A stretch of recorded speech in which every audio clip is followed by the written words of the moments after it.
Ay guys, tanaw ra gud na akong giluto nga humba guys oh. Super lami guys. Igtilaw gid nimo guys, makaingon jud kag humba gid siya. Pero kung high blood ka guys, wag mo na lang tong kainin kasi nako baka musamot yung high blood mo sa liig. Pero talaga guys, masarap talaga lalo na yung medyo mataba oh. So yung may mantika-mantika, nako, ubos yung bahaw. Tara guys, lutuin na natin. Siyempre hugasan natin guys yung pork at lagyan natin ng toyo guys. I-marinate natin guys ng mga 30 minutes. Lagyan natin ng maraming pepper para masarap talaga at malasa guys. Pagkatapos ay lagyan natin ng 2 spoon ng sugar guys. Kasi humba to guys eh. At syempre yung star anise kasi para mabango. May iba't ibang style tayo guys sa pagluto ng humba. Kaya depende yan sa inyo kung ano yung nakasanayan ninyo. Pero ito yung the way ako magluto guys ng humba.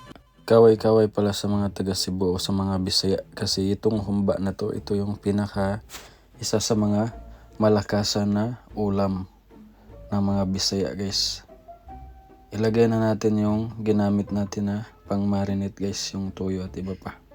Para masarap guys at siyempre lagyan natin ng konting suka para mawala yung amoy niya. Konti lang para hindi maging adobo at lagyan natin ng laurel para mabango at syempre yung ating pork cube para mas malasa talaga yung pork guys.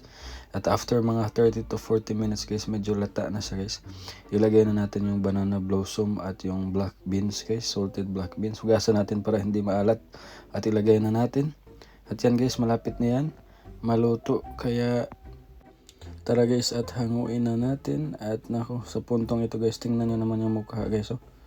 Sobrang sarap guys. Bawal talaga to sa mga high blood kasi medyo madami yung taba ng pork na nagamit natin. Pero okay lang yan kasi humba naman to eh. Yan guys oh. Nako guys, natatakam na kayo for sure. Kaya ano pang hinihintay natin? Kainan na guys.